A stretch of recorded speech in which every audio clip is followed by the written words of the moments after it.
welcome into the Grown Man's Podcast. My name is Tom, and across from me, the man, the myth, the legend, the bleeding Hattie. How you doing today, Hattie?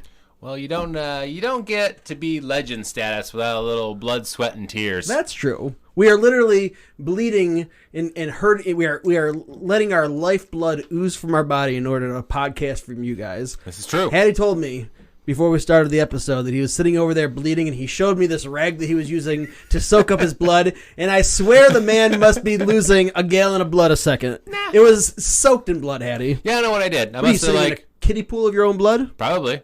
I don't know what I did. I must have caught it on the chair or something. I just reached down halfway through the Tuesday's episode and noticed that my blood was running down my leg. Yep. Quite a significant amount. So Yes. I don't know what I did. I mean, I'm joking about the kiddie pool full of blood, but it was. I mean, when you showed me that rag, I was like, oh god, there was more blood than you would think if you just accidentally knocked a scab or pricked yourself on a nail or something. I mean.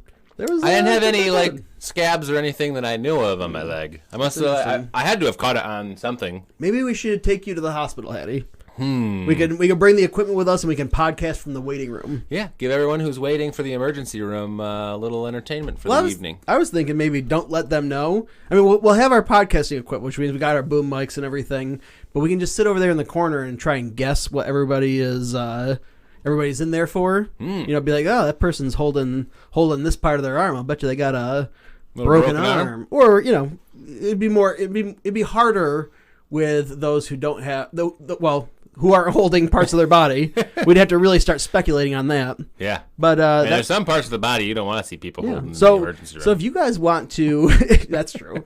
So if you guys want to get podcasts from the waiting room of the emergency room, make sure you let us know on Twitter at Grown Man's Podcast or on Instagram on Twitter it's at Grown Man's Pod. Yes, Grown Man's Pod on Twitter. Instagram. Character limitations. Hit us up on Insta at Grown Man's Podcast on. Almost knocked over my whiskey. At Grown Man's Podcast on Instagram, or you can send us an email at the worst way to communicate with us. And Tommy can never remember our email address. It is every grownmanspodcast at gmail.com. It always takes me a second to get there, but I always get there. So yes, please do make sure that you check out those social media avenues. And we want to also, for the absolute certainty, thank our Patreon supporters, because they're the real lifeblood, not Hattie's blood that he's oozing out of his body, but they're the lifeblood of the podcast. Absolutely. And they are so gracious, and we really appreciate them. It's Darlene, Gus, and Barry. So we want to thank you guys. And if you guys would like to be a supporter of the show, a sponsor of the show, even, and get a little shout out at the beginning of each show. Absolutely. And also get some free stickers. Oh, yeah. Some nice vinyl stickers. You can put them anywhere. Water bottles, or you can put them on your boss's car, and maybe he'll appreciate that. Not recommended. No. So talking about, we did a shout out for the Patreon members twice. Yes. Once in the Tuesday episode and once in this episode, which will be airing on Thursday. Barry actually said he would be on the podcast. Barry is a friend of ours and actually in our fantasy league. Yes. He said, you have my number. If you ever need a third person to be on the podcast. I'd love to have Barry on. We'll get him on here one time. We'll have He's to have... one of the, but he is a New England Cheatriots fan. Yes, he is. So we'll have to have him on after the Cheatriots losing the playoffs. Oh, for sure. That'll be a special episode. We don't need him coming in here flying high. No flying high. No, we need him. We want him downtrodden, being dragged through the mud and crud of their cheating ways. Yeah, we want him to, essentially show up knocking on the door crying when he gets here. But then we'll build him up because through the course of the podcast. Because we love Barry and we love our Patreon supporters. And of course we don't want them to be sad unless they're Patriots fans. Then we just want a little bit of sadness. Like they've won enough Super Bowls. They had their fun. Yeah. Yeah, they do not need any more accomplishments as far as football wins are concerned. They do not. They've had their time in the sun, and that sun is setting. Yep. It's getting cold. Winter is coming early this year. It's setting over the old side of Tom Brady laying on the floor as he's done a lot this year. That's right. But he's not good anymore. The old 42-year-old body's just not doing it. The old Bob Dylan song, how many roads must a man walk down before you can call him a man? Yeah. Well, Tom Brady, you're done walking down roads. He's walked down his roads. Yeah. And now he's done. That's right. Put a fork in him. He walks the lonely road, the only road that he has ever known. Well, that's not true. I mean, but it will be. It's a Green Day song. I walk this lonely road, the only road. Boulevard of Broken Dreams. But so are we? Don't know where it goes. I'm just going to sing the rest. Keep going. I'm going to sing the rest of the podcast. Nah, that's too much. That'd be nobody's going to listen to the podcast. They'll go to Spotify if they want to listen to that. What if there's a musical agent listening that wants to sign me? That'd be nice. I mean, I just heard it along with anybody else who listened. Yeah. I don't think if you were a music agent, Hattie, would you sign me? No. Be honest. Please take another second to be a little bit more honest. Oh, all right, let me think about it for a second. No. You're not a music agent, Hattie. You can just lie to me and make me feel better. It's not like there's any stakes here where you have to sign me. Why would I want you to go into some music agency when you got to do this podcast with me every week? Because I could promote. I could write songs about our podcast. I'd be like, you should listen to the Grown Man's Podcast because the Grown Man's Podcast is lit. Right? I could be a rapper. See, I just rapped. That was a freestyle right there, and I'll tell you, it could have gone so much worse than it did. It could have gotten real crazy. It could have went worse. Yeah, I mean the way I thought it was going to go worse. We were really close to having to edit that out. I mean, I would have had to use my creative powers to get that vetoed out of the podcast if it had gone much worse. So are we doing in the Patreon exclusive? Are we doing the music thing? Or are we doing it in this episode? In this episode we are going to at the end we're going to cover who our favorite non-popular bands are. Maybe bands you've never heard of before. All right. So we'll do that at the end. Just have that as a little teaser for you. Yeah, a little teaser. And then in the Patreon exclusive episode, we're going to cover the emotional damage, the emotional scarring that led to me eating a banana. Not ever going to be willing to eat a banana ever again.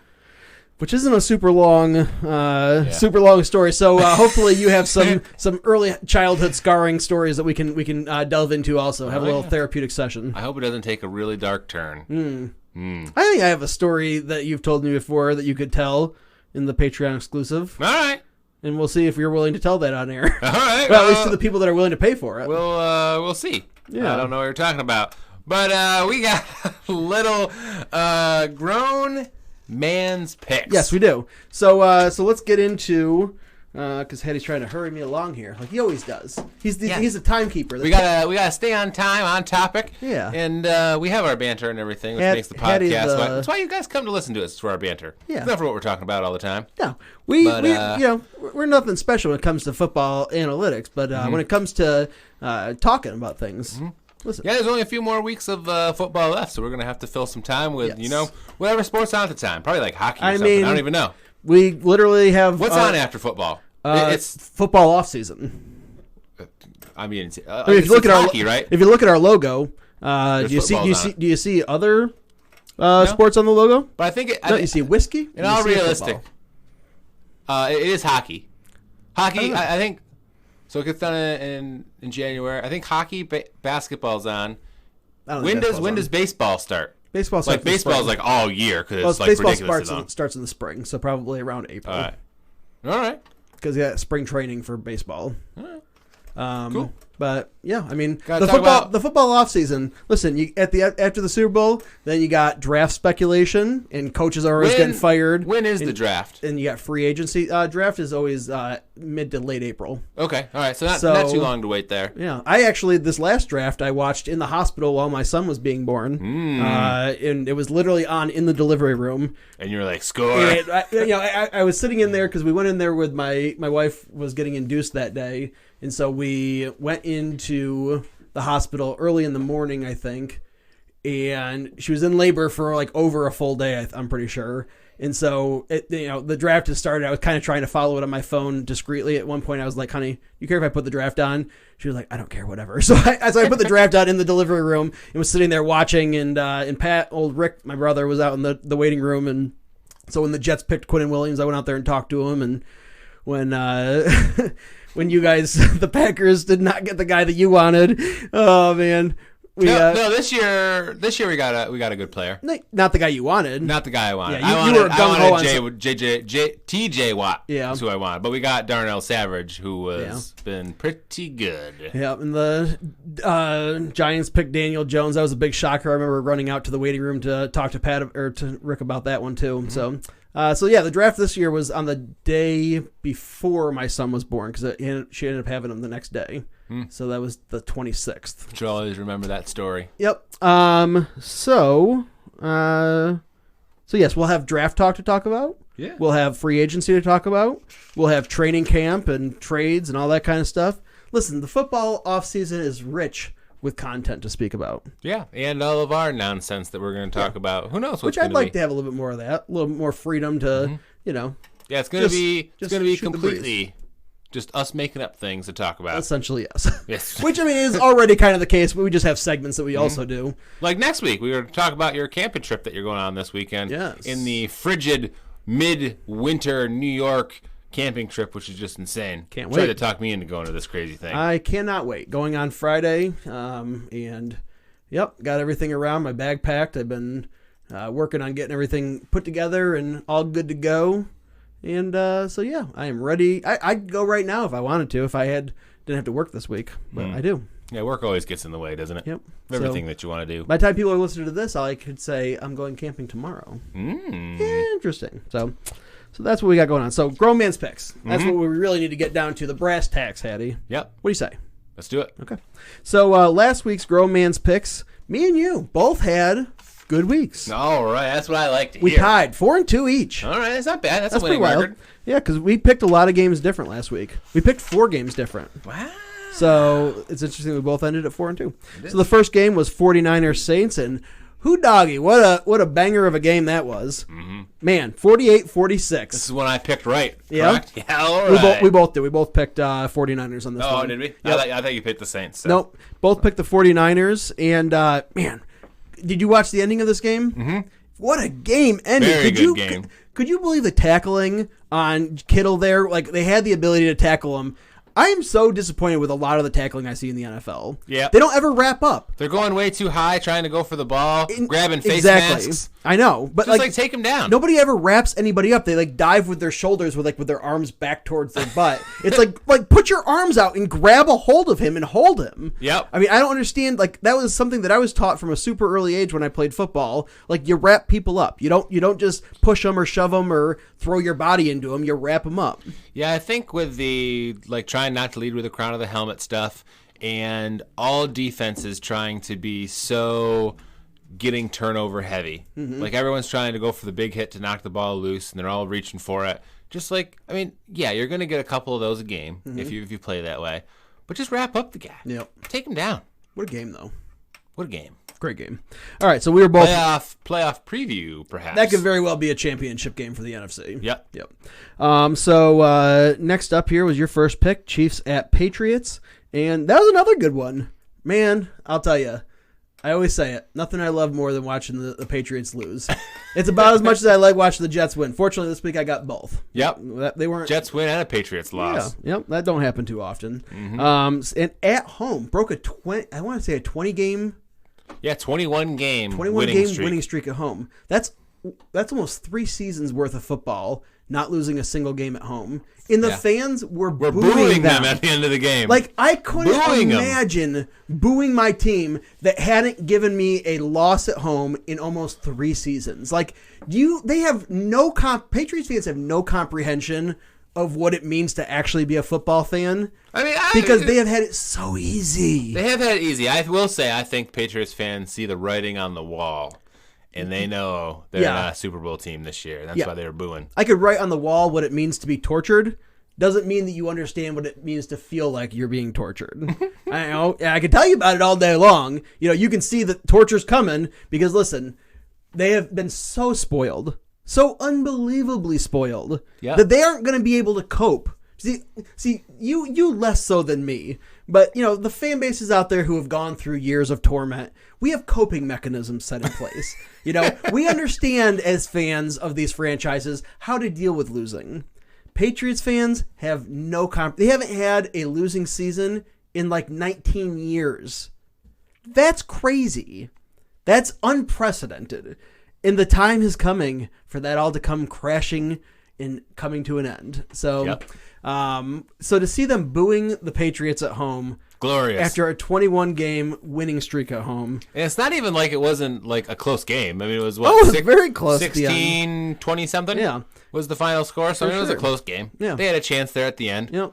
They were throwing into the end zone at the end of the game to try to tie her up. And did you see the touchdown that was called not a touchdown that should have been? I did. That wasn't able to be challenged. The Harry. What's that? N'Keal Harry. N'Keal Harry. Yeah. Yeah, I saw it. And I'll tell you, don't burn your challenges. That's it. That was on Bill Belichick 100%. He should have never challenged that one. That first down. Yeah, I was surprised. Especially after the no call on that hit out of bounds on Mahomes, because that was an egregious no call. He was like out of bounds when he shoved him shoved him into like a sideline heater. That I couldn't believe they didn't throw a flag on that. And so I think that's why they gave them that challenge and said, first down still, calling the field stands. I think that they were giving him one back there for not throwing the flag on that one, because I think that stuff happens behind the scenes. if they screw up a call and then it goes to New York or something, they're going to be like, all right, we're going to give you this one because we screwed this other one up really badly. So I think that's kind of what happened there, but he should have never challenged that. It wasn't a crucial down, it was a first down, but it wasn't like a crucial situation. The game was still a winnable game at that point, And so he wasted a challenge there, and that was a coaching mistake, I think. Yeah, he used 2 challenges real early in the game. Yep. So, I mean, it's on him. That kills you. I mean, I could imagine how mad I would be, how, heated I would be if I was a fan and I saw that and I couldn't do anything about it. Yep. That sucks, but I don't have any sympathy for the Patriots because so many of those things have gone in their favor over the years that, one going against them is just kind of nice. But I don't think we have a lot of Boston listeners, so I'm not too worried about going on these rants. But we could have more Boston listeners. Yeah, so if you know anybody in Boston, I mean, let them know. Not this episode specifically, maybe, but there's a bunch of Patriots haters over there. I mean, I am a Patriots hater, but I will admit when the Patriots are good and the greatness that has been what the Patriots have done for the last 20 years. But but I also hate them, but despise them really. I mean, wish the worst for them. Gronkowski guy was pretty fun. He was the only Patriots I ever liked. Yeah, I liked him. Yeah, I liked him while he was still playing for him. He was a good player and a good guy. Seems to be off the field. He just seemed like a cool dude. Gronk party. Yeah. He's such a frat dude. I love it. Yeah, such a meathead. So anyway, I got that one right. You got that one wrong. I picked the Chiefs. 23-16. Chiefs won that one. So next game up here, Ravens and Bills. Another good game. Man, that was a close one. It was the Bills close. Played them hard, and me and you both picked the Ravens on that one, so we both got that one right. And 24-17. Bills couldn't get it done at home, but I'll tell you, they made the Ravens look like a bunch of humans, less godlike in their abilities. I think they did some defense that I called out a few weeks ago on the podcast. What I would do to them. Yep. Make them now throw the tight ends. Yes. Well, Mark Andrews also was injured or out for this game, so that I didn't know that. Yeah, but that did help. Curtail that tight end train of check down passes and stuff. But I mean, they also held their running game to a reasonable amount, and They made him pass it deep, is what they did. They forced Lamar Jackson to use his arm to win, and he did win. But that is the way to play the Ravens tight. Their running game is their bread and butter. If they are going to be allowed to run the ball with impunity, they're going to win and do it in a very convincing fashion. So taking away that running game is very, very much important. So the Jets have the Ravens.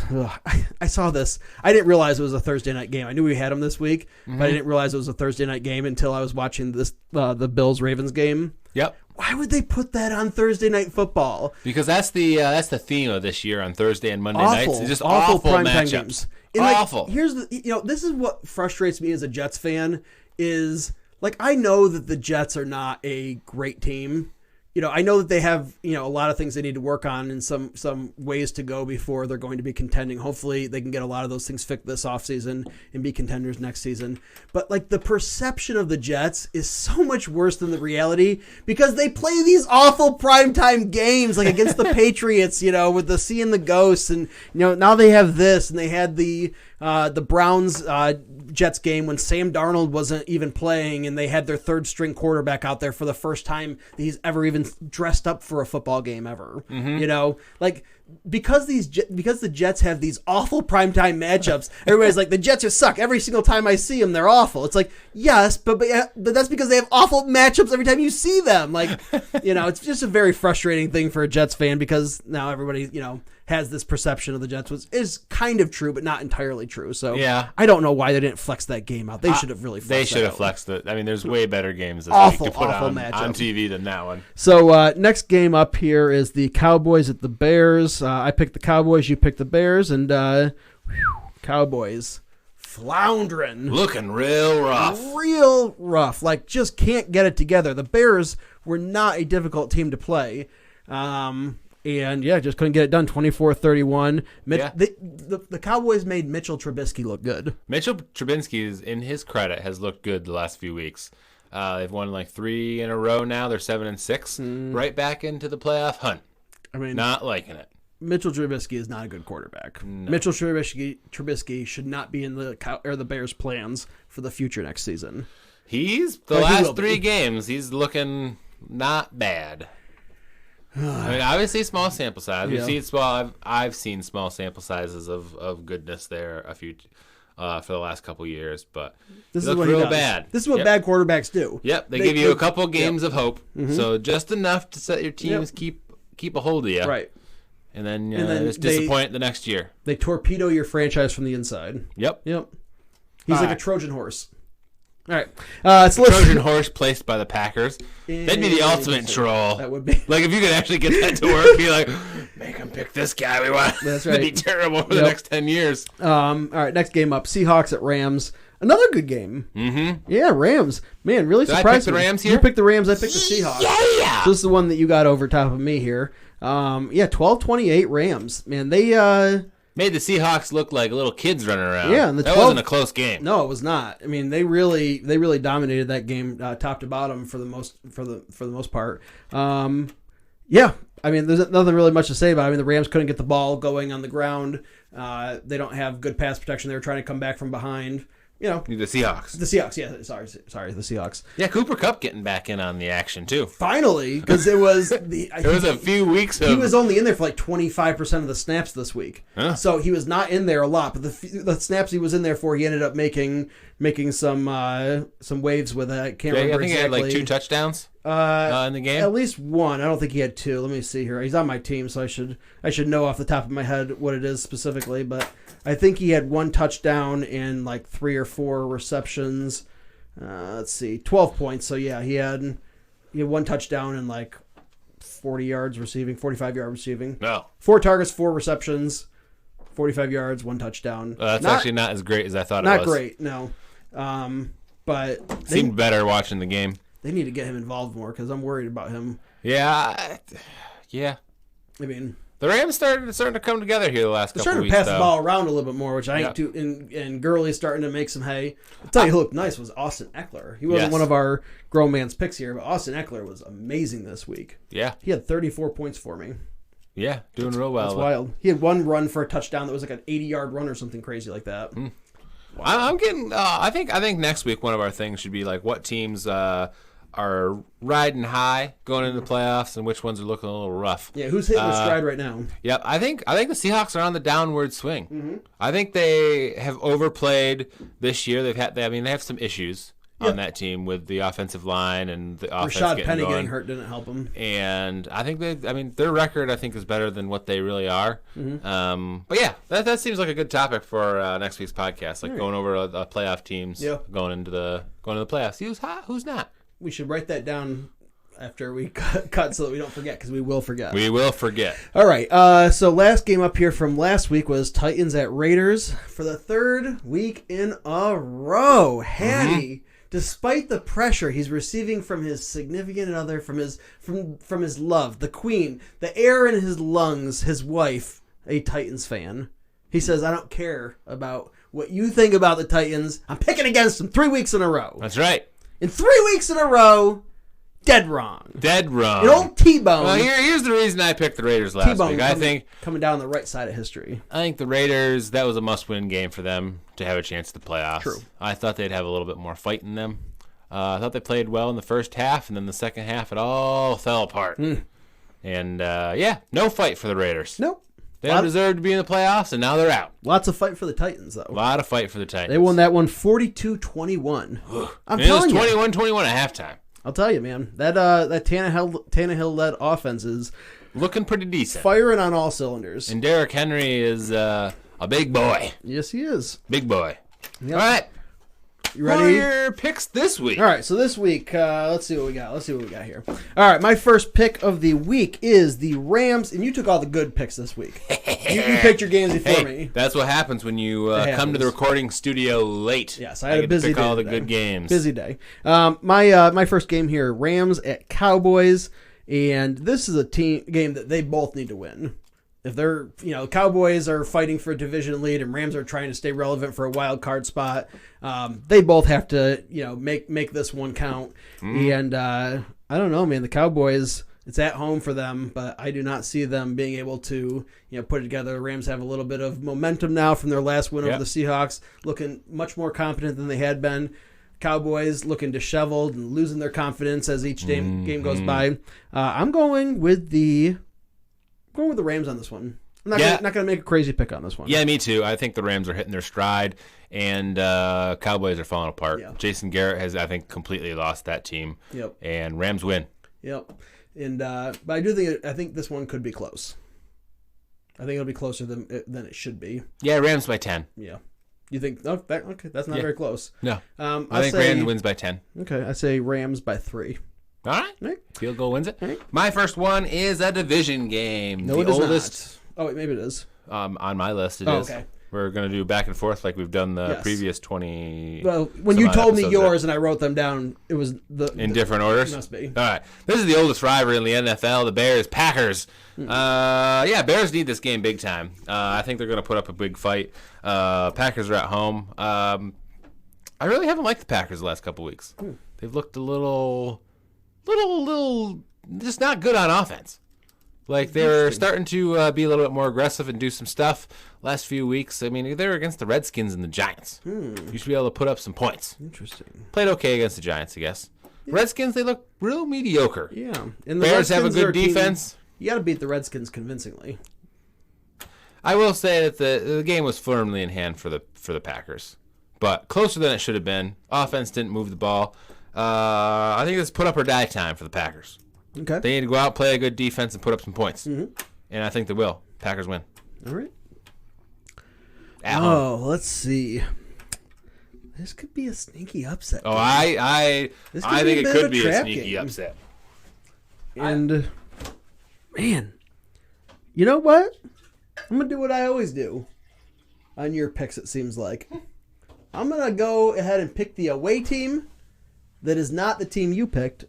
And I'm going to go with the Bears in the upset on this one. Ridiculous. It's probably a stupid pick, admittedly, but I don't care. I'm going with the Bears. I think the Packers are susceptible to some trap games, but I don't think the Bears are their trap I don't believe in the Bears as a team. I don't think that they are a quality, high-caliber team. I think they got a really good defense, which could shut down the Packers' offense, which has not looked like it's been firing on all cylinders.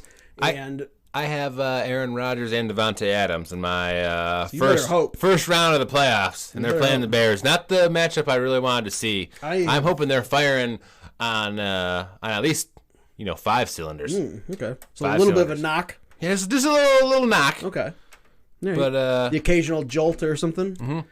I have the Bears defense in my fantasy consolation bracket game for this week. You playing against the Packers? Yes, I am. Really?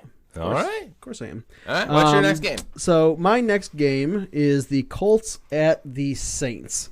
Now, Saints obviously should win this game, but the Colts are trying their best. They are currently in a 3-way tie for the division lead. Nope. No, they're 2 games behind, right? Yeah. 6 and 7. 6 and 7. Okay. The other 2 teams are 5 and 8. Yeah. So the Texans and the Titans. Oh, it was the Steelers that we were talking about. That are 8 and 5. Gotcha. Yeah. So they are a couple games behind. In order for them to have any semblance at a chance here, they are going to be playing the Saints. Must-win game for the Colts. Must win. And I'll tell you, they can look good week to week. I mean, they're not a bunch of slouches, even though they're hovering around 500 for this week. But I'm going to go with the Saints on this one. Yeah, I mean, you gonna be Colts. I think they're going to put up a good fight. Make it a grown man's pick. I can't. Saints are going to win this game. Yeah. Are they in the Superdome or? Yeah, it's at Saints home. Yeah, they're not losing that game. Yeah, it wasn't the best grown. You took all the good games. Yeah, the next good game here. Playoff implications all around. Oh, yes. Buffalo Bills, Pittsburgh Steelers. Steelers at home. Big game. The Bills are only one game behind the Patriots for division lead. They control their destiny. They do control their destiny. If the Bills win out, they will win their division. Wow. Because they have the Patriots still to play next week, I believe. Mm-hmm. And then the Jets the final week of the season. Steelers are right now the 6th seed with the Texans and the Titans nipping at their heels, so to speak, for that last spot. Yep. Bills win this game. On the road, going into Pittsburgh. Buffalo takes it. Okay. Yeah, this is one of those games where the Bills might be looking past it and looking at the Patriots next week. Because that Patriots game next week is a huge game for them. They absolutely must win it. And the Steelers, even though they are 8-5 and that record seems like a nice, record, the Steelers are not, in my opinion, an 8-5 team. They are not a playoff caliber team with Duck Hodges at their, at the helm. No. And so I do think the Bills are going to win this one. I can't disagree with you on it. Here's my thing that I love about this game. Everyone says the Bills are well coached with Sean McDermott.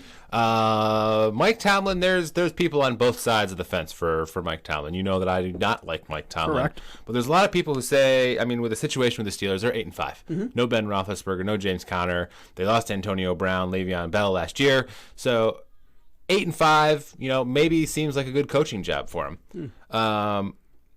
Let's see. You're against a well-coached Bills team who's tough. Offense is, a little bit below average for the offense, but as a team, they're good, but very well coached. Let's see what Mike Tomlin does in a tough game and a must-win game. I think it's a must-win for both of these teams to make the playoffs. Okay. Let's see how good of a coach Mike Tomlin is. Let's see how good a coach Sean McDermott is. I think Sean McDermott's a good coach. Yeah, they went toe-to-toe with the Ravens and almost won it. Yep. I don't see the Steelers as being a better team or even same caliber, even close to the same caliber as the Ravens. I think Steelers have benefited from being in a weak division. Yep. Being able to play the Bengals twice and the Browns. Yep. Disappointing in the Browns. Yep. And I forget the other team in that division. The Ravens. Ravens. Yep. So, all right, last pick that I have for this week is Broncos at Chiefs. Now, you would think that this is going to be an easy game for the Chiefs, but Drew Lock coming in looking like a grown man in his game last week. Who did they play this last week? Who knows? Somebody knows. Somebody knows. That they should have lost to, but they did not lose to. They won big time. They did win big time. He ended up being like was it the Colts? 20 of 20. No, it was somebody better than the Colts, I think. It was like 20 of 25 for like 300 and a couple touchdowns, I want to say. So I'm pulling it up right now. Yeah, and Chiefs aren't really looking their greatest right now either. I don't think.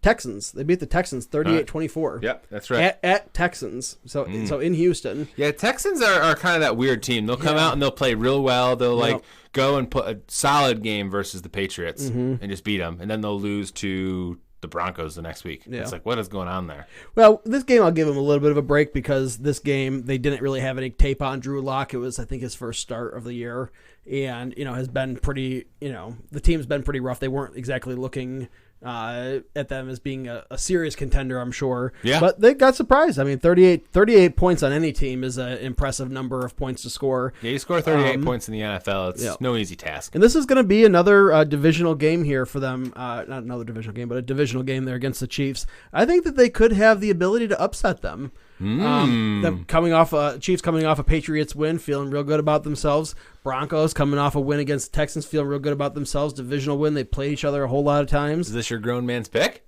This is my grown man's pick. You're going with the Broncos. I'm going with the Broncos for the upset. All right, I like it. I am not going to the Broncos. Clearly I'm not. going to the Chiefs. Yeah. Yep. Why would you? Chiefs. Yep. So that was your third game, right? That was my third game. All right, my last game for the fourth week in the row. I'm picking a Titans game, and it's the Titans-Texans game, and it is for the division. It is. We know the three-headed race there for either wild card or division. This is the fourth week in a row you've picked a Titans game. Fourth week in a row. That's what I said. You're 0-3. I am. Steelers, Titans, Texans, all trying to vie for their playoff run hopes. Interesting. And for the fourth week in a row, I'm picking against the Titans. Texans win this game at home. I just can't do it. Texans need. I think the Texans are a more talented team than the Titans. Okay. And I think they need to win this game. All these games for the Bills, Steelers, Texans, Titans are all must-wins. They need to win these games to secure their spots in the playoffs. And when Texans are put in a big position this year, they've came up and they've won those games. They've beaten the Patriots. They've beaten the Chiefs. I believe the Chiefs was the other game that they... Texans? Yes. Texans beat the Chiefs in Arrowhead. So any big position that they've been put in where they need to win a game, they have done it. Okay. And this is a big game for the division. They take the game. All right, so the Titans are 8-5. And Texans are 8-5. Texans are 8-5. Now, Ryan Tannehill is 6-1, which means when Ryan Tannehill took over, they were 2-5? 2-4. 2-4. 2-4. And since then, he has brought them from losing twice as many as they were winning to being tied for the division with the ability to take it over. Titans are at home. Yep. Vrabel coaching a great team. Derrick Henry ascending to, the highest of highs for running backs. Looking He's a like star. an absolute beast. He's a beast. Ryan Tannehill in total control of that offense. Like I said in last episode, I think, maybe it was the beginning of this episode, has the second highest success rate on drives in the league, second only to Lamar Jackson. Ryan Tannehill is looking great, and they're at home, and it's a clutch game. I'm going with the Titans, baby. Ooh, grown man. I call that a grown man's pick. 4 weeks in a row, I am going to go with the Titans. And I think for the fourth week in a row, I'm going to be correct. 4 straight for them for the division lead. A crazy comeback story for the Titans, who looked like they were floundering, going to be emptying, the quarterback room and possibly even the coaching room. And we'll see what happens, man. But here's what I say. The Titans lose their division, but they sneak into the playoffs over the Steelers. Okay. And you don't want to play the Titans in the playoffs. Could you imagine the Texans and Titans playing in the playoffs? That'd be a great matchup. That would be a great matchup. Divisional matchup? That'd be amazing. That'd be awesome. Let's for make the it third happen. time in 4 weeks. Yeah, because they play 2 out of the next 3 weeks. They play against each other, and then they play on the wild card. They would play the wild card week. If they play it all. That'd be insane. Yeah, that would be crazy. Could you imagine playing back to back? We know that our music maker Wes, he's a Titans fan as well. He's given me some crap over the last couple weeks. I picked him wrong. You 100% deserve it. Oh, I do. 3 weeks in a row. Picked 3 games wrong. Yeah, I definitely deserve it. I love that you keep bringing him up as a grown man's pick. You're a crazy person. You're a glutton for pain. Glutton for punishment. Yeah. Because you know what? 4th time's a charm here. Texans are winning this game. I don't think that's the saying. All right. So that does it for our grown man's picks, our recap from last week, and our grown man's picks for this week. So hopefully we'll get those right. Hopefully I get the Titans game right, because that'd be great if you picked against them 4 weeks in a row. I think if you pick against them 4 weeks in a row and you're wrong, I don't think that you're allowed to pick against them ever again. I think that you're going to be eating a little bit of humble pie this next week. I mean, even if I'm wrong, I stuck it out for the long haul. Even if I'm wrong, I'm still 3-1 in the lockout or in those games. Sure. Yeah, I stuck it out for the long haul. I was committed and I went for it. Yeah, it's like you keep doubling down. It's like you keep doubling down and you're like, oh, I lost. Let me double down again. Oh, I lost. Let me double down again. Oh, I lost. Let me double down again. That's kind of like more like what's going on here. Yeah. Well, remember when I doubled down on the Browns and I said they were going to win 3 weeks in a row, and they did. Yep. Yeah, he only gets kind of like the exact opposite of that. Yes, I got the Browns right and the Texans wrong. Yep. So there you have it, guys. Grown man's picks. Let's move along to our questions from our listeners. Just like you could as well. If you joined us on Twitter at Grown Man's Pod, let us know what you'd like us to cover in future episodes, and we'll get right on that. Yeah. Anything at all. Just let us know. Questions, football, other questions, things you'd like us to try. Keep those. We've had a few whiskeys that you guys have recommended the last few weeks. If you last got week one you was wanted to try, the Devil's Cut. Jim Beam Devil's Cut. Yep. So we got it. So if there's one out there you've had your eyes on, and wanted to try, let us know. Actually, today, this is another little side story that I have as well. Our local place called us. They had a bottle of Pappy for me. Yes. But there was a little asterisk by this. Yes. So I was second on the list. Yeah, explain to people what Pappy is. A lot of people don't know what Pappy is. So Pappy Van Winkle, Buffalo Trace Distiller. It's a limited release. Very limited. Probably one of the most sought after bourbons released today. I'd say even whiskeys. I mean, it is a bourbon, but I would say it's probably one of the most sought after whiskeys. Even. Yes, it's very renowned. It's very good. It's very limited release. Our local liquor store got only a few bottles. I was second on the list. They only got one bottle of 15 year. So I had first dibs on the 12 or the 10. I mean, I don't know why I would buy the 10 if I was second on the list, but they offered it to me. And I was talking to the guy on the phone. And he's like, you've been on the list for about, the second longest period of time. The other guy obviously claimed the 15 year.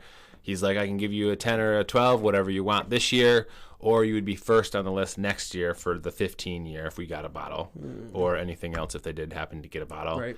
So I held off. I didn't get the 12 or the 10 this year, holding off to being first on the list for next year. Yep. So hopefully they get even better. Now now this is a perfect situation where you are doubling down. I am doubling down. You're saying let it ride. I am. I will wait out. I'm going to let it ride on Green Zero. I've already been on the list for 5-6 years, so why not wait one more year, especially for a better whiskey. And from what I understand, it's a significantly better. It's a significant better. Like if I think the 10 years is actually called Rip Van Winkle is the name of it. It's not good. No, it's not that great. 12 year is okay. Yeah, but it's not. It's just so limited release, so that's why the price goes up. If you waited 5-6 years already for 12, why not wait one more year for 15? One more year, I could potentially get 15 or even a better bottle if they happen to get it. So I'm definitely going to wait it out. So there you go. That was good news to get in a call being like, hey, we have a bottle of Pappy for you. I got so excited. And then there was that little asterisk like, well, you'd be first on the list next year for a better bottle. It's like, but I've been waiting for so long, but I'm going to wait it out. Yep. That's my don't request Pappy. Is what we're driving to. Don't request Pappy because it is so ridiculously hard to try. But there is a couple local restaurants that do have it. They do. So we could actually try it. Yeah, we could go to a restaurant from and there. we could try it, write our notes, and then bring her back. But, so that does it for that. Yeah. Interesting. Let's go on to questions. Let's do it.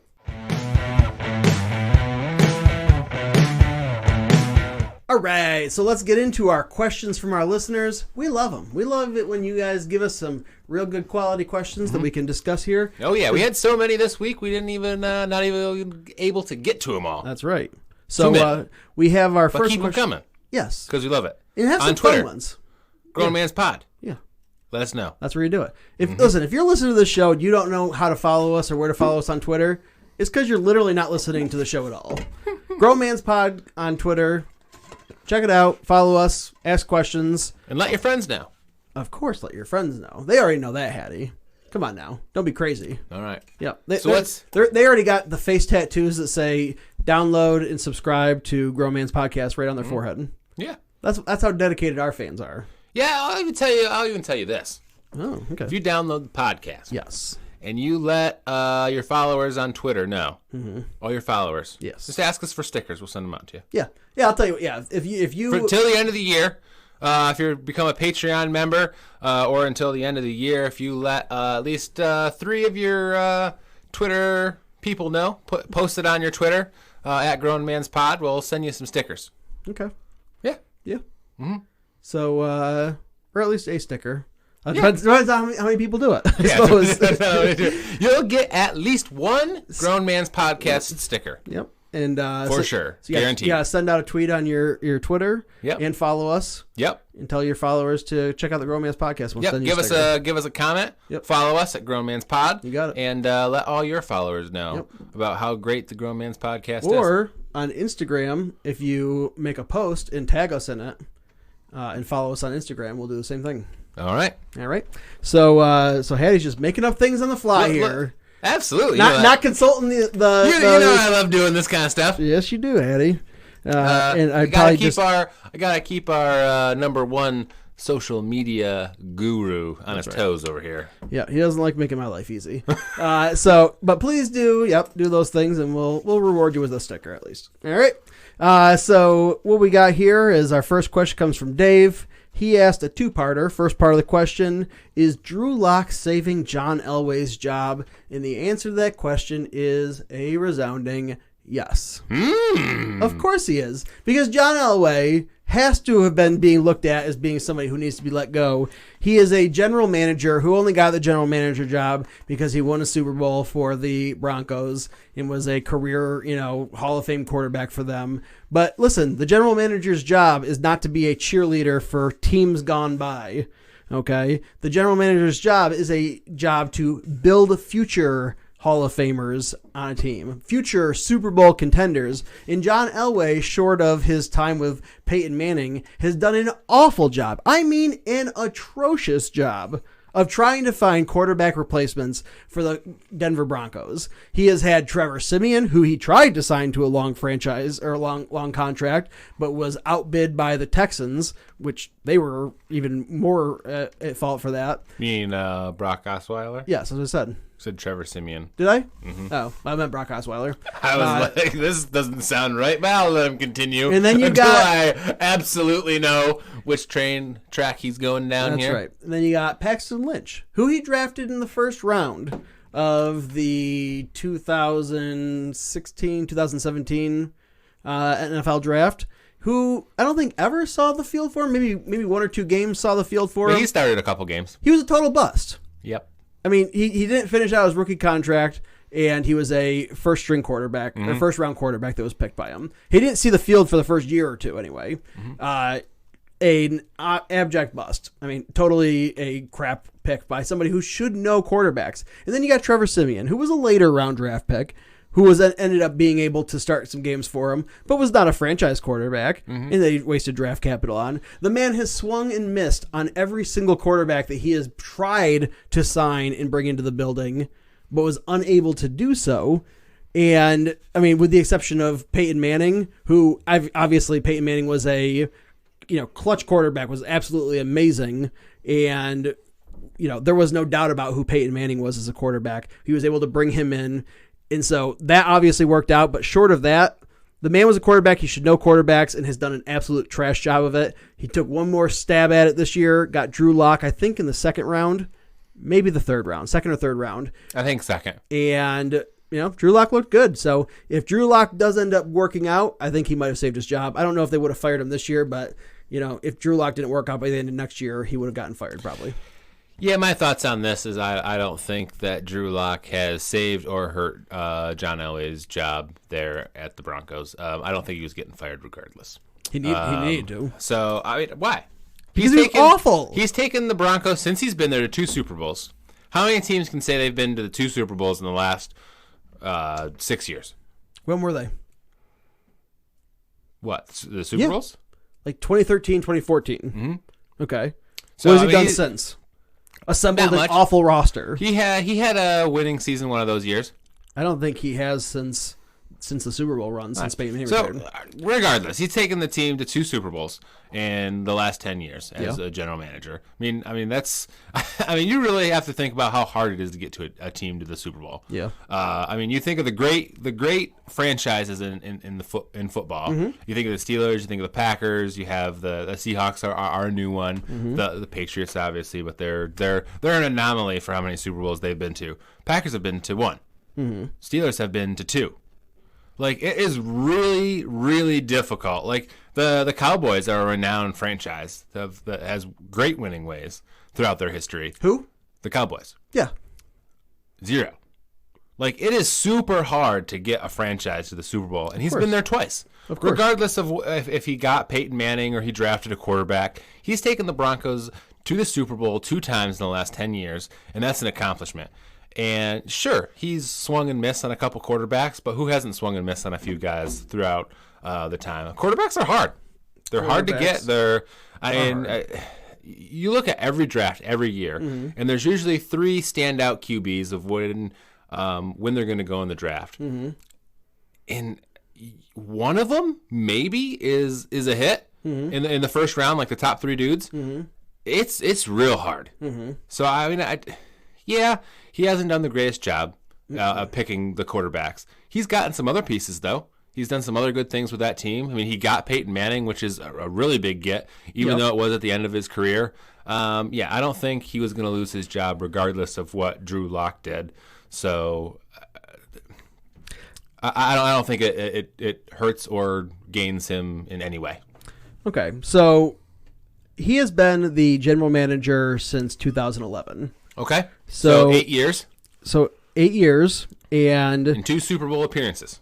Okay, true. Not bad. True, with Peyton Manning, right? I mean, a GM, you're drafting quarterbacks or you're getting talent any way you can get it. So John Elway is a general manager that was a Hall of Fame quarterback. There is nobody out there like John Elway as far as general manager credentials are. You know, there are some general managers that have, usually they're scouts, things like that. They have front office experience when they get, pushed up to the level of general manager. Mm-hmm. John Elway was brought in as general manager because he was a football player. He should know football players. He should know talent when he sees it. He should know what he's looking for specifically at the quarterback position. And Peyton Manning was not a shot in the dark at all. Peyton Manning, when he came there, was a Hall of Famer already before that happened. Okay, so that did not require. I could have made that executive decision to bring Peyton Manning in. Sure, but you still got to do the deals to make that happen. Like you got to go meet with Peyton him. Manning was a free agent. I mean, he had to bring him in, but I mean, yeah, you still got to sell, the Hall of Fame quarterback on coming to the Broncos. You do, but being a general manager is mostly being able to build through the draft and being able to identify talent. It is somewhat being able to, woo talent and bring it in and hope to, get people to sign with your franchise. That's true. That is part of the job, but the majority of the job is being able to identify talent, identify rare diamonds in the rough in the free agency and try and being able to draft well. And he has done an absolutely awful job of doing that so far. But with the he has gotten some good draft picks there. He's had a couple, but he has not had enough not a QB. Okay, I mean, also Drew Lock notwithstanding, because we don't know what we have there. I mean, one game sample size is correct. He played well, but we don't want to be like hyperbolic about it. But with the quarterback position, he's had two big misses. But other talent, he hasn't done bad. But I think that riding with Trevor Siemian as your quarterback, even if you haven't made a big investment on him with draft, I think that's still a big swing and a miss. Even if the investment isn't huge, the waste of a year's worth of your team's production is a big waste, is a big swing and a miss. So even though Trevor Siemian wasn't a huge draft capital, he was a big problem. He's not able to do the things he's supposed to do. He got to 2 Super Bowls, he won one of them. That's great. But since then, and even intermittently during then, he has not drafted well. Okay, the players, the non-quarterback players he has drafted have not been great. They have not been, overly stellar in free agency. I mean, in general, he has not been a great general manager. And I think he's just riding the coattails of his success there. Obviously, in Denver, they're going to love him as if, Brett Favre was the general manager of the Packers, okay? The boy wonder who can do no wrong. And his leash is going to be a lot longer than it would be for any other Joe Schmo scout that worked his way up the ranks and became a general manager. If anybody else was doing this, they would be calling for his head, I'm sure. So I don't think. I mean, he's been there for 8 years. Like, I think 2 Super Bowl appearances is good enough. I mean, there's lots of franchises who haven't been to 2 Super Bowls in the last 8 years. There's been a lot of teams that haven't been to 2 Super Bowls in the last 20 years. There's been teams that haven't been to the Super Bowl ever. Okay. I mean, the GM, yes. But in the 2015 season, there's been 4 seasons since then. Yep. But, I mean, the GM does a lot more than just draft people. Like, he puts coaching staffs together. He decides who to hire. He has an input on who they draft. He has free agency. Like, there is so much that goes on. I think if you're there for 8 years and you have 2 Super Bowl appearances, regardless of what you do the other time, I think that's pretty successful. You're putting a team together and a coaching staff together to get you to literally the hardest game to get to. He hasn't done a great job. He hasn't done a good job of putting a coaching staff together either, though. That's another huge knock on him. Who's the coach there? Who is the defensive coordinator from the Bears from last year? Dick LeBeau? No. I think it's Dick LeBeau. Dick something, isn't it? Oh Lord, I know his name too. He's the old scruffy guy. What is his name? I'm looking it up right now to try to find it. But before that, it was Vance Joseph, who was also a really big, swing and a miss it coach. He had Gary Kubiak at Vic Fangio. Vic Fangio, yes, who has not been, a super exciting, somebody who seems to be stuck in the past with the ground and pound, run first offenses of yesteryear. And then you had Vance Joseph, who was a pretty big disaster. Prior to that, you had Gary Kubiak, who ended up retiring, due to the stress of the job. And when he ended up wanting to come back, they tried making it work there with him being an assistant coach, and he ended up wanting to get the heck out of Dodge. So, when you're losing talent as good as Gary Kubiak, who I think was a good coach, and you're, hiring guys who either were total disasters or guys who seem to not be staying abreast with the way that the offense is currently played in the 21st century, in Vic Fangio, I think that it all comes together to be a situation where, it's not a stellar set of credentials. Yeah, I mean, so he's been the general manager since 2011, correct? Mm-hmm.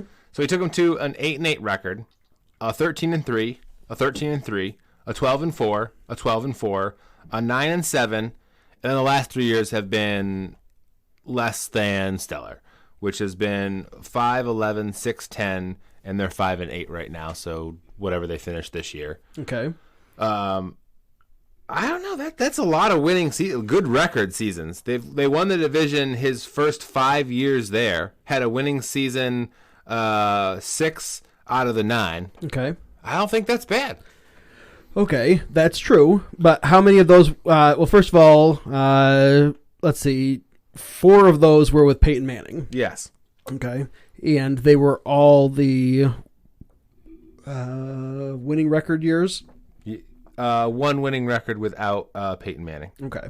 So that's what I'm saying. Yes, he did get a good quality quarterback in there with Peyton Manning, but that wasn't a hard decision for him. That wasn't, a lot of teams wanted Peyton Manning. The Jets wanted Peyton Manning when he came on the market also. He was highly sought after, and sure, he was able to get him locked down. But, it was a situation where, hey, he's not doing a great job of assembling good teams, good coaching staffs, aside from those years when he had Peyton Manning. All right. So next up, we're going way over time here, Hattie. Not way over time. Right, we're just approaching way over time. I can never tell when I'm recording with you. We're at 58 minutes. Well, that's pretty overtime. Yes. Okay. So the next question we have here, the second part of Dave's question, was our top 3 all-time clutch quarterbacks. All right. A clutch quarterback is defined as somebody who has the ability to be big time in the clutch when the game's on the line. Game's on the line, winning drive. Yep.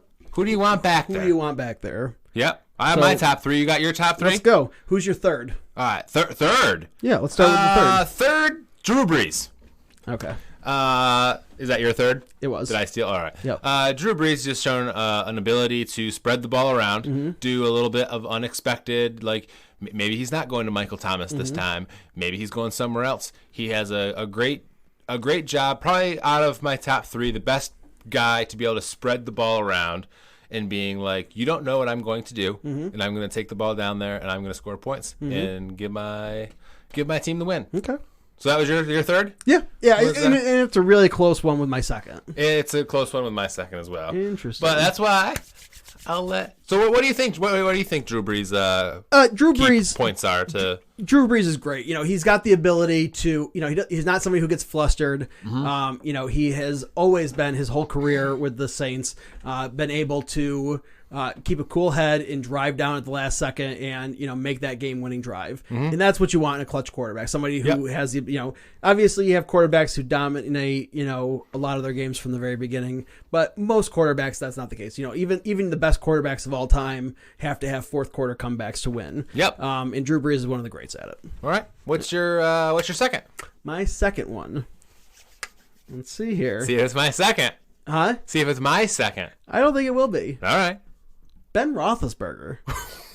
Ben Roethlisberger is an incredible clutch quarterback. I wasn't expecting this. Now, Ben Roethlisberger is not somebody who is currently, he's at the tail end of his career. But during the peak of his career, for the vast majority of his career, the man's been clutch. I mean, he's insanely hard to bring down, and he has always been somebody who, when you're down and out, has been nearly impossible to stop from, if you're playing against Ben Roethlisberger and the Steelers and you're winning at the end of the game, you don't feel comfortable necessarily. Mm-hmm. It's starting to come to an end now, but for the majority of his year, he has been somebody who has been very dangerous in the fourth quarter. Yeah. So who's your second? My second is Tom Brady. Okay. How many times have you been watching a Patriots game and he gets the ball with any amount of time left and you're like, oh, we've saw this show before and we know what they're going to do. Yep. If they're within a few points, they're going to drive down, they're going to kick a field goal, they're going to drive down, they're going to score. Mm-hmm. They've seen it so many times. He knows how to run the offense. He knows how to get a drive. They could have been playing terrible up until that point. And he drives them down and he makes just the miraculous drive to get them down there to score points. And like I said, they could have been playing terrible. Offense just not firing, not doing anything. They could have been playing great all game. It doesn't matter. That last drive with those last couple minutes, he's driving down, he's scoring points, and he's probably going to win the game. Yep. And we've seen it multiple times for many, many years. That's why he's my number one. He's my second. And that's why he's my number one. All right. Tom Brady. As I said, I will sit here and I will hate on the Patriots as long as the day is. Mm-hmm. But as much of a Patriots detractor as I am, I give credit where it's due. Tom Brady has got to be number one clutch quarterback. He is insane. He's my second clutch quarterback, by the way. He is, currently, obviously, he's a 42-year-old old man. He is not currently a clutch quarterback. He's Peyton Manning this season. But for the entirety of his career, it did not matter how far they were behind. They were coming back and they were going to win. The man has the greatest comeback in all of sports, or at least in all of football history. The Super Bowl, the fourth quarter comeback against the Falcons, down 28-3. Nobody's ever come back from that big of a deficit in the biggest game of the year. Yeah. And Tom Brady did. Because no matter what, for his whole career up until very recently, it didn't matter how far they were behind. He was so clutch. Mm-hmm. The man was, it didn't matter how big of a lead you had. You always felt like you were in danger until that clock got down near the 1-2 minute range. Because he just always came back. Yeah. Always. It was automatic. It was automatic. So, as much as I hate the man, I will give credit where it's due. He was automatic when it came to being clutch. Yeah, I don't hate Tom Brady too much. Yeah. I hate him completely. I despise him. I think he's my second favorite Patriot. Obviously Gronkowski's my first, and I don't mind Tom Brady. My first Vince one. Wilfork. And you're probably gonna throw some hate my way for this being my first one. But he's the most talented quarterback in the league. It's Aaron Rodgers. You look at what he has done. The Hail Marys notwithstanding. I'm not even going to count the Hail Marys, which those were amazing, by the way. He kept his cool. He was in the game until the very, very, very end. But if you look back at his career, he hasn't had a ton of, he hasn't had the opportunity to have a ton of, he's not in the top, I think you said top 10, top 15. Top 20. Top 20. He is not in the top 20 for fourth quarter comebacks. For most fourth quarter comebacks in his career. And that's because he just hasn't had that many opportunities. He's had winning records throughout his career. He was injured a couple years, and then they had one bad team at one point in his career. So for the most part, they're already winning. But when you look at some of the throws that he's put in playoff situations, if there's one drive for a quarterback to win a game, there's nobody I would rather have than Aaron Rodgers. Did you see that one throw a couple years ago in the playoffs? I believe it was I think it was 3 years ago. I think it was against the Cowboys, where he was running to his left and he put a dime on Jared Cook. There's no way that ever should have been complete. The only possible place he could have put that ball to give that guy a catch. Yep. You looked in at the year they went to the playoffs versus the Arizona Cardinals. They didn't have a great team that year. They had no right even being in the game versus the Cardinals. And he did 2 Hail Marys in that game to keep him in. Obviously, they went to overtime in the Larry Fitzgerald play, and the end of the day was like an 82-yard touchdown to end the game. But they had no right being in that game. Aaron Rodgers single-handedly in the most difficult position in the playoffs. Last play of the game, keeping him in it. And he did it twice. Just unreal ability to be able to put balls in spots where only his guys can get it and win games. Number one quarterback, in my opinion. If you have one drive, it's going to be him. Okay. So, you are... And that ends our podcast for today. I forbid you, in our text earlier, from choosing Aaron Rodgers as a top 3. You didn't forbid me. You forbid me to pick all Packers players, which I threatened to do because I thought it would be funny. Yes. I would never do that. But, yeah. Okay, so I could understand you trying to make an argument that he was your number 3. Nope, number 1. But there is no chance in all of the world that Aaron Rodgers is the most clutch quarterback of all time. Who would you rather have with a minute on the clock? Tom Brady. As much as it pains you, of course, Tom Brady. Because he has done it so many more times over a longer period. How many times has Aaron Rodgers done it in the playoffs or big-time games? I don't know. He doesn't make the list. I could tell you how many times if he made the top 20 all-time list of fourth quarter comebacks. I think you ask a lot of broadcasters and commentators in the NFL. I'm not debating whether or not Aaron Rodgers. Would pick Aaron Rodgers. I'm not debating whether or not Aaron Rodgers is a great quarterback. He is. I'm not debating whether or not Aaron Rodgers is a clutch quarterback. He is. He's just not the most clutch quarterback of all time because he's not. Here's this list. This list spans 20 players, and it goes from 43 as the most fourth quarter comebacks out of any quarterback of all time down to number 20, which is 23. But like I said, 20 fourth quarter comeback span between the top 20. Okay. All right. Jay Cutler is the 20th quarterback of all time. And you've already nullified this list. No, because Aaron Rodgers didn't even beat Jay Cutler in fourth quarter comebacks. No, because he just beat him in the real game. No, I did not include in my list Peyton Manning, who is the number 1 all-time in fourth quarter comebacks. Yeah, because Peyton Manning just didn't do a whole lot in the first 3 quarters of games and came back a lot to win them. Yes. And so I hold that against him as not allowing him to be in my top 3. So I looked at Peyton Manning for my list as well, and ultimately he did not make it. Okay. Yeah. For that reason? There was a couple reasons, but that's one of them. But I could understand, and if you chose Brett Favre's 10 on this list. Brett Favre was a great, comeback player when the men had to be men. Okay, I would have been okay with you using him because he at least cracked the list. But Aaron Rodgers hasn't even beat out Jay Cutler for fourth quarter comebacks. The fourth quarter comeback is synonymous with being clutch. That's because when they win games, they automatically win them. They're already won. Okay, but that's not. But when they are down, he comes back and wins games. Okay. All these lists are. Obviously, there's like positions that they're in. Brett Favre was clutch. He also had some interceptions in big time games, as a lot of players on that list did. When you're in that position that many times, you're obviously going to have good and bad. Just like Babe Ruth, in his time, he was the most home run. He had the record for the most home runs. Obviously, that's been broken now. But he also had the most strikeouts of anybody at the time. And that's just, you get in those positions that often, you are going to succeed most of the time if you are very, very good. And there's a couple times that you're going to fail. I mean, it's just the way that it is. But Tom Brady, like my list, I think is very well put together because Tom Brady has failed very few times. So has Drew Brees, and so has Aaron Rodgers. When you put those in those guys in those positions, they fail very few times. And that's why if I'm going to have a quarterback, say you're in the Super Bowl, you have a minute left and you're driving down to win the game, which quarterbacks do you want? I would pick one of those 3. See, you can't, because you're tainted by recency bias with Brady being old, Brees being old. I mean, Rodgers has still got another 5, 6, 7 years left in his career. 4 or 5 maybe. Yeah. I mean, he's getting up there, but he's still what I would consider in the prime of his career. Where his body hasn't quit on him and his mind is as sharp as it's ever going to be. I'm not saying that I'm not being. If you had to make me choose between Brady at the best and Aaron Rodgers at his best, I would choose Brady. All right. I would choose Rodgers. Yeah. But I could see an argument for Brady.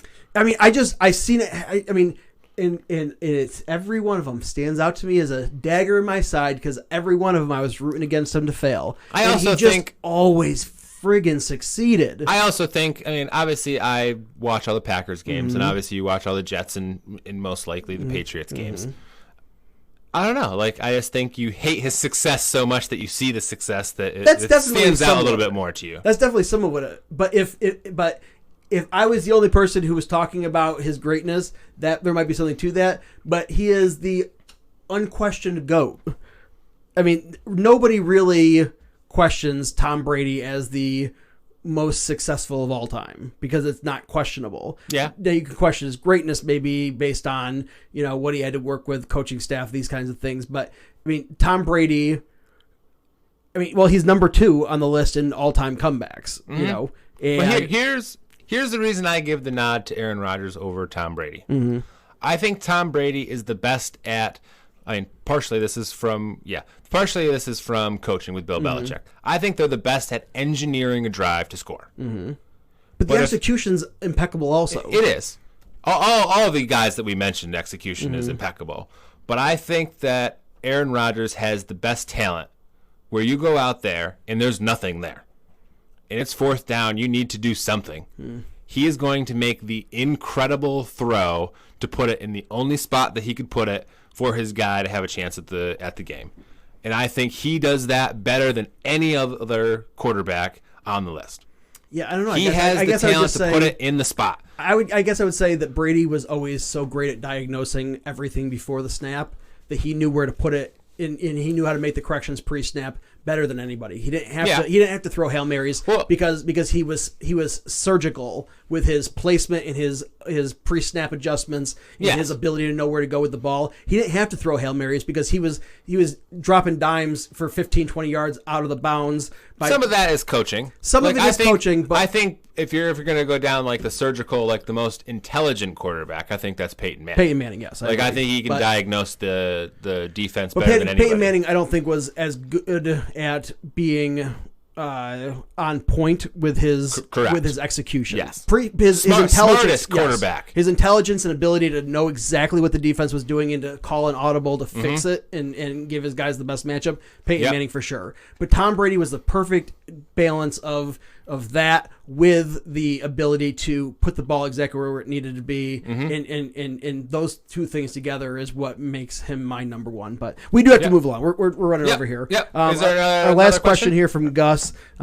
He said Chris Johnson has said that Gase is back next season, head coach of the Jets. Obviously, came out and gave him his vie of confidence, but it's not his team. He's the interim owner of the Jets, but Woody Johnson is the actual owner. He's been foreign minister to Britain or something like that for Trump. So he asks, is there any chance that Woody Johnson comes back and fires Gase? One look at this crap show and he must see what needs to be done. I would love for that to be true. I really do, because I do want Gase to be gone. I do think that we're just wasting, a year or two of what is inevitably going to happen, which is Gase is going to get fired. He's not the answer. He's not the long-term guy. And this year, I think there's going to be some really good college coaches that are coming up to the NFL. They should have hired Matt Rule last year, and I think that's what they should do this year. Riverboat Ron. But I don't think they will. Yeah, I don't think they will either. And one of the knocks on a lot of coaches is teams just don't give them enough time to gel. This is a different circumstance, if you ask me. It is a slightly different circumstance, and obviously because the same problems. I don't watch as many Jets games as you do. I watch them occasionally for the podcast, and because I have Jets fans, so I do. And we live in New York, so it's one of the games that's televised. Adam Gase has made a lot of big mistakes. Yep. The last few weeks, he has edged out wins, though. He's got him kind of on a roll here at the end. Yep. You said 4 out of the 5 last games. So I think if he finishes the season strong, I don't necessarily think they should fire Adam Gase. I think they should give him one more year and see what he can do. Mm-hmm. If at the end of next year there's still a lot of mental errors and mistakes and stuff, then you try to do something. But I think at minimum you have to give a coach 2 years. I usually do agree with that, but the stakes are so high with Sam Darnold. They are another year but he's wasted. Still so young. He's not even in his prime yet. I know, and I know part of that is me being an impatient Jets fan. Yep.